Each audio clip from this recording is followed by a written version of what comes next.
Good evening, beautiful people. Welcome to Epworth as we have gathered this evening on this Good Friday to remember once again the story of Jesus and all that he has done for us. So gather around. We have a story to tell of one who reached inside himself and took a handful of love like a pile of stardust and said, "This is for you. It is all you need. It is all you will ever need.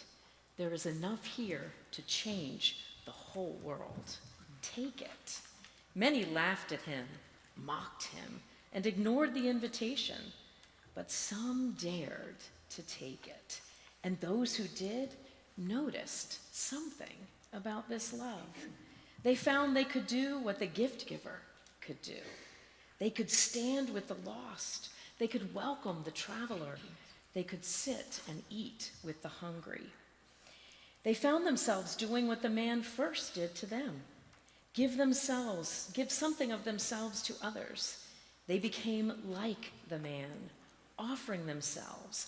As they offered themselves, others took the invitation. Many still do. Many still trust. It is enough to change the whole world.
The shadow of betrayal. Now, while Jesus was at Bethany in the house of Simon the leper, a woman came to him with an alabaster jar of very costly ointment and poured it on his head as he sat at the table. But when his disciples saw it, they were very angry, and they said, "Why this waste? For this ointment could have been sold for a large sum and the money given to the poor." But Jesus, aware of this, said to them, "Why do you trouble the woman? She has performed a good service for me. For you will always have the poor with you, but you will not always have me. By pouring this ointment on my body, she has prepared me for burial. Truly, I tell you, wherever the good news is proclaimed in the whole world, what she has done will be told in remembrance of her." Then one of the 12, who was called Judas Iscariot, went to the chief priests and said, "What will you give me if I betray him to you?" They paid him 30 pieces of silver. And from that moment, he began to look for an opportunity to betray him.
On the first day of unleavened bread, the disciples came to Jesus saying, "Where do you want us to make preparations for you to eat the Passover?" He said, "Go into the city to a certain man and say to him, 'The teacher says, my time is near. I will keep the Passover at your house with my disciples.'" So the disciples did as Jesus had directed them, and they prepared the Passover meal. When it was evening, he took his place with the 12, and while they were eating, he said, "Truly, I tell you, one of you will betray me." And they became greatly distressed and began to say to him one after another, "Surely not I, Lord." He answered, "The one who has dipped his hand into the bowl with me will betray me. The Son of Man goes as it is written of him, but woe to the one by whom the Son of Man is betrayed. It would have been better for that one to have not been born." Judas, who betrayed him, said, "Surely not I, Rabbi." And he replied, "You have said so."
The shadow of denial.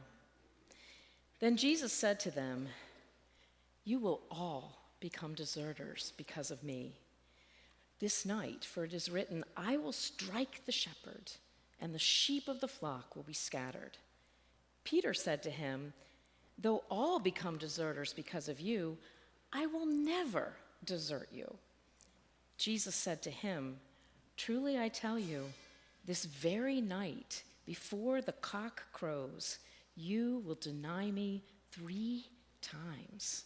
Peter said to him, "Even though I must die with you, I will not deny you." And so said all the disciples. Then they seized him and led him away, bringing him to the high priest's house. But Peter was following at a distance. When they had kindled a fire in the middle of the courtyard and sat down together, Peter sat among them. Then a servant girl, seeing him in the firelight, stared at him and said, "This man also was with him." But he denied it, saying, "Woman, I do not know him." A little later, someone else, on seeing him, said, "You also are one of them." But Peter said, "Man, I am not." Then, about an hour later, still another kept insisting, "Surely this man was also with him, for he is a Galilean." But Peter said, "Man, I do not know what you are talking about." At that moment, while he was still speaking, the cock crowed. The Lord turned and looked at Peter. Then Peter remembered the word of the Lord, how he had said to him, "Before the cock crows today, you will deny me 3 times." And he went out and wept bitterly. We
They went to a place called Gethsemane, and he said to his disciples, "Sit here while I pray."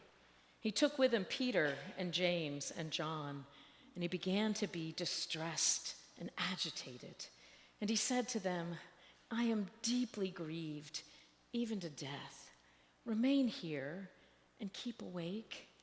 And going a little farther, he threw himself on the ground and prayed that if it were possible, the hour might pass from him. He said, "Abba, Father, for you all things are possible. Remove this cup from me. Yet not what I want, but what you want." He came and found them sleeping, and he said to Peter, "Simon, are you asleep? Could you not keep awake 1 hour? Keep awake and pray that you may not come into the time of trial. The spirit indeed is willing, but the flesh is weak." And again he went away and prayed, saying the same words. And once more he came and he found them sleeping, for their eyes were very heavy, and they did not know what to say to him. He came a third time and said to them, "Are you still sleeping and taking your rest? Enough! The hour has come. The Son of Man is betrayed into the hands of sinners."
The shadow of accusation. They took Jesus to the high priest, and the chief priests, elders, and scribes were assembled. Now the chief priests and the whole council were looking for testimony against Jesus to put him to death, but they found none. For many gave false testimony against him, and their testimony did not agree. Some stood up and gave testimony against him, saying, "We heard him say, 'I will destroy this temple that is made with hands, and in 3 days I will build another not made with hands.'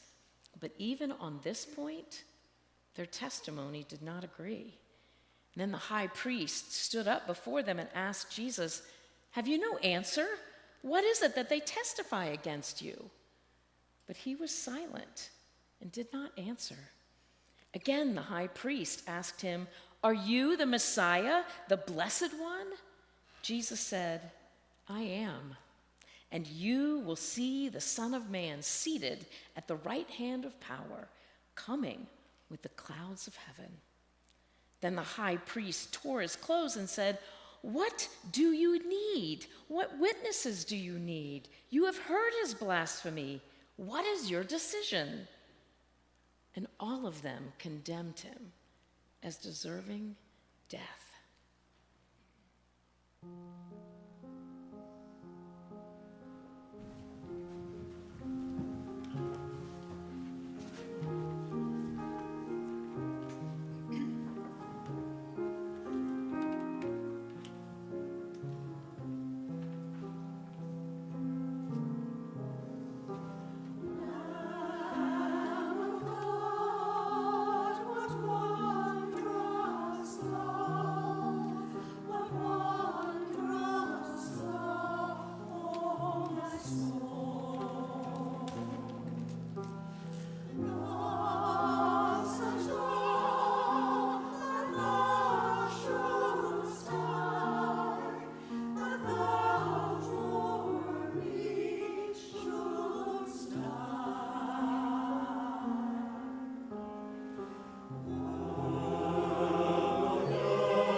the shadow of suffering. Then the soldiers led him to the courtyard of the palace, that is, the governor's headquarters, and they called together the whole cohort, and they clothed him in a purple cloak, and after twisting some thorns into a crown, they put it on him. And they began saluting him, "Hail, the King of the Jews!" Then they struck his head with a reed, spat on him, and knelt down in homage to him. After mocking him, they stripped him of the purple cloak and put his own clothes back on. Then they led him out to crucify him.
The shadow of crucifixion. After mocking him, they stripped him of the robe and put his own clothes on him. Then they led him away to crucify him. And when they came to a place called Golgotha, which means the place of the skull, they offered him wine to drink mixed with gall. But when he tasted it, he would not drink it. And when they had crucified him, they divided his clothes among themselves by casting lots. Then they sat down there and kept watch over him. Over his head they put the charge against him, which read, "This is Jesus, King of the Jews." Then 2 bandits were crucified with him, one on his right and one on his left. Those who passed by derided him, shaking their heads and saying, You who would destroy the temple and build it in 3 days, save yourself. If you are the Son of God, come down from that cross." In the same way, the chief priests also, along with the scribes and elders, were mocking him, saying, "He saved others. He cannot save himself. He's the King of Israel. Let him come down from the cross now, and then we will believe in him. He trusts in God. Let God deliver him if he wants to, for he said, 'I am God's son.'"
The shadow of death.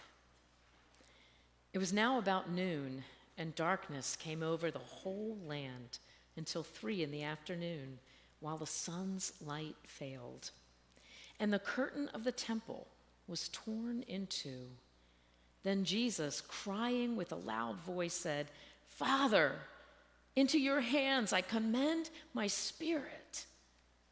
Having said this, he breathed his last.